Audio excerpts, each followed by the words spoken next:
Hello, everyone. I'm Sarah. Today I'm sharing with you a story that really happened to me. After hearing this, you might not believe it, but I swear on everything I hold dear, every single word is true. This happened 3 months ago. My father got transferred to a small town for work.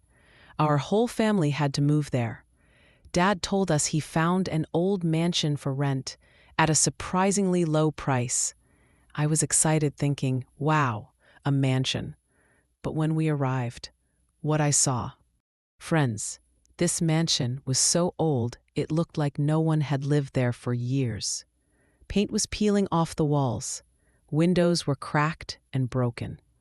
But the strangest thing was that this mansion stood completely alone, with no other houses nearby. When we walked inside, I immediately noticed a strange smell.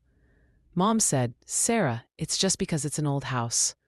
But I knew this smell was something else, like someone had been burning old clothes. We had 3 bedrooms upstairs. Mom and Dad took the master bedroom, my younger brother got the small room, and I got the largest bedroom. The room was nice enough, but there was one thing that bothered me from the very first day. There was a large, antique mirror in my room. It was tall, with an ornate silver frame that looked like it belonged in a museum. But whenever I looked into it, I felt like someone was watching me from behind. The next morning, I woke up to the sound of footsteps above my room. Heavy, slow footsteps, like someone was pacing back and forth. But that was impossible. My room was on the top floor. There was nothing above me but the attic. I went downstairs for breakfast and asked, "Did anyone hear footsteps upstairs last night?" My family looked at me strangely. Dad said, "Sarah, maybe it was just the house settling. Old houses make noises." But I knew what I heard. Those were footsteps. On the 3rd night, things got worse. I was lying in bed, trying to fall asleep, when I heard it. Whispers. Soft, hushed voices coming from inside the walls. I couldn't make out the words, but they sounded urgent, desperate. I pressed my ear against the wall.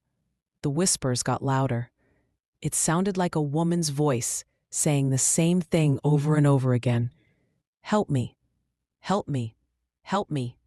I jumped back from the wall, my heart racing.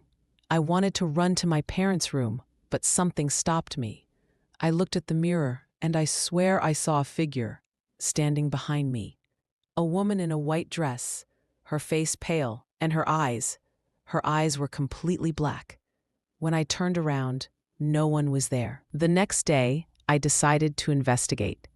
I went to the local library and asked about the history of our mansion. The librarian, an elderly woman named Mrs. Henderson, looked uncomfortable when I mentioned the address. "Oh dear," she said, "you're living in the Morrison house. That place has been empty for 15 years. "Why?" I asked.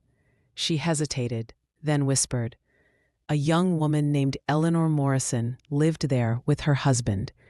One night, she simply disappeared. They never found her body.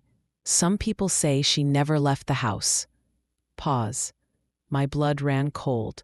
The woman in the mirror. Could it be Eleanor? That night, I couldn't sleep. The whispers were louder than ever, and the footsteps above my room were constant. Finally, I gathered my courage and spoke to the empty room. "Eleanor, is that you? What do you want?" Suddenly, everything went silent. The whispers stopped. The footsteps stopped. Even the normal sounds of the house seemed to disappear. Then the mirror began to fog up, as if someone was breathing on it from the other side. Words appeared in the condensation. Basement. Help. Trapped. I knew I had to go to the basement. The next morning while my family was out, I grabbed a flashlight and went downstairs. The basement was dark, damp, and filled with old furniture covered in dusty sheets. In the corner, I noticed something strange. The wall looked newer than the rest, like it had been recently built. I pressed against it, and it felt hollow. The truth, I found a loose brick and pulled it out. Behind it, there was a small space, and inside, I found a locket with a woman's picture. It was Eleanor Morrison.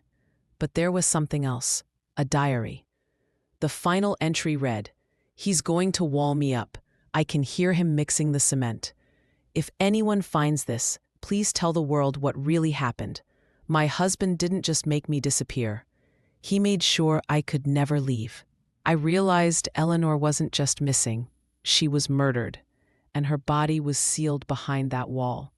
She had been trying to tell someone for 15 years. Resolution. I called the police immediately. They broke down the wall and found Eleanor's remains. Her husband had left town right after her disappearance, and with this evidence they were able to reopen the case. That night, I felt a presence in my room one last time. I looked in the mirror and saw Eleanor, but this time she was smiling. She mouthed the words "thank you" and slowly faded away. The whispers stopped. The footsteps stopped. Eleanor Morrison finally found peace. We moved out of that mansion the next week. But I'll never forget Eleanor, and how sometimes the dead just need someone to listen and to help them find justice. That's my story. If you ever move into an old house and hear strange noises, don't ignore them. Sometimes they're trying to tell you something important. Thank you for listening, and sweet dreams, if you can manage them tonight.